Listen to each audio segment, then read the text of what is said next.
যে ফ্যাসিবাদের দোসর এমন কেউ এই সংসদে বক্তব্য দিতে পারবে না, কারণ এই সংসদটা হচ্ছে ফ্যাসিবাদ মুক্ত সংসদ। হাজারো মানুষের রক্তের উপর দিয়ে, আত্মত্যাগের মধ্যে দিয়ে এইখানে আমরা এই সংসদ পেয়েছি। সরকারি দল বলেন, বিরোধী দল বলেন, যারা এখানে নির্বাচিত হয়েছেন তারা নির্বাচিত হতে পেরেছেন জুলাই গণ অভ্যুত্থানের শহীদদের আত্মত্যাগের মাধ্যমে এবং ফ্যাসিবাদকে বিতাড়িত করার মাধ্যমে। ফলে ফ্যাসিস্টের সাথে জড়িত এমন কেউ এই পার্লামেন্টে বক্তব্য দিতে পারবেন না। কারণ যখন রাষ্ট্রপতি, ফ্যাসিস্ট দোসর রাষ্ট্রপতি যখন বক্তব্য দিতে এসেছেন, আমরা স্পিকারের কাছে বারবার আহ্বান করেছিলাম আমাদের এই বিষয়ে বক্তব্য রয়েছে, সেই বক্তব্য বিরোধী দলীয় নেতা উনি উপস্থাপন করবেন, কিন্তু সেই সময়টা আমাদেরকে দেওয়া হয়নি, আমাদেরকে কোনো ফ্লোর দেওয়া হয়নি। এর প্রতিবাদ স্বরূপ আমরা আমাদের প্রতিবাদ জানিয়ে সেখান থেকে ওয়াকআউট করেছেন। এই বিষয়ে এখন বিস্তারিত বক্তব্য দিবেন বাংলাদেশ জাতীয় সংসদের বিরোধী দলীয় নেতা এবং জামাত ইসলামের সম্মানিত আমির ডক্টর শফিকুর রহমান। আসসালামু আলাইকুম।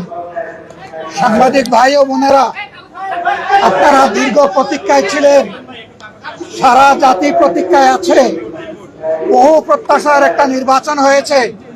নির্বাচনের ফলাফল নিয়ে আজকে আমরা কোনো কথা বলবো না, কিন্তু আমরা বুক ভরা আশা নিয়ে এই সংসদে এসেছি যে এই সংসদ জুলাই শহীদদের রক্তের উপর দাঁড়িয়ে আছে। আমরা অনুরোধ করেছিলাম যে এই সংসদে যারা ফ্যাসিস্ট সরকারের দূষর ছিল, যারা খুনের সহযোগী ছিল, তারা কেউ যেন এখানে কোনো বক্তব্য রাখতে না পারে। এই প্রেসিডেন্ট তিনটা কারণে অপরাধী, যার বক্তব্য এই মহান সংসদে আমরা শুনতে পারি না। প্রথম কারণ হচ্ছে তিনি সমস্ত খুনের সহযোগী ছিলেন। তার আমলে যে খুনগুলো হয়েছে, একটা খুনের বিরুদ্ধেও তিনি শাসক গোষ্ঠীর প্রতিবাদ করেন নাই, সেই খুনে তিনি কোনো ব্যবস্থা গ্রহণ করেন নাই।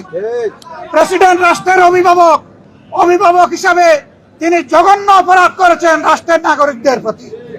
দ্বিতীয় কারণ ছিল, আপনারা জানেন, আগস্ট মাসের 5 তারিখ 24 সালে তিনি জাতির উদ্দেশ্যে ভাষণ দিয়েছেন। সেই ভাষণে তিনি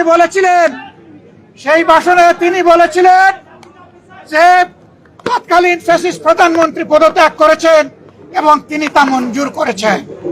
পরবর্তী পর্যায়ে আপনারা দেখেছেন, দুইটা মিডিয়ার সাথে সাক্ষাৎকার দিতে গিয়ে তিনি তা অস্বীকার করেছেন, নতুন গল্প সামনে নিয়ে এসেছেন। তিনি জাতির সামনে